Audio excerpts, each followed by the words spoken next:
ရေးကျတဲ့လူတွေကဘလို့ပုံစံမျိုးလဲပထမဆုံး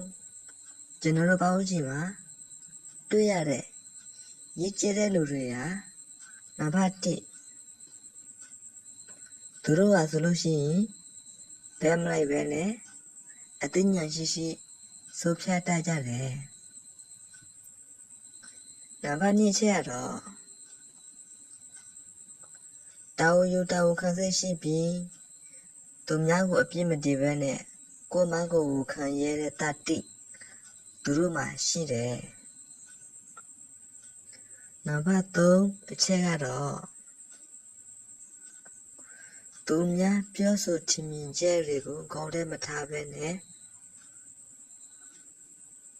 ကိုယ့်ဘာကိုစိတ်ကန်းနဲ့နေထိုင်လို့ဆောင်ရတယ်နံပါတ်4ချက်ကတော့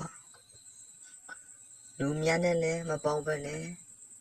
စိတ်ရှိတဲ့လူတချို့နဲ့ပဲပေါင်းသိနေထိုင်ကြတယ်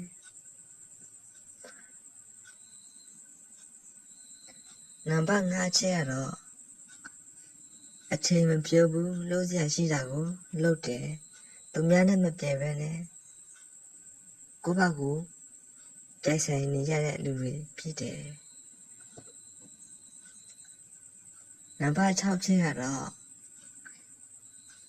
ရေးကျတဲ့လူတွေကဆိုလို့ရှိရင်တိတ်တိတ်လို့တိတ်တိတ်ခံကြပြီးအောင်မြင်ရင်လည်းမကြွားပါဘူးကြာရှုရင်လည်းဝမ်းမနေတဲ့လူတွေဖြစ်တယ်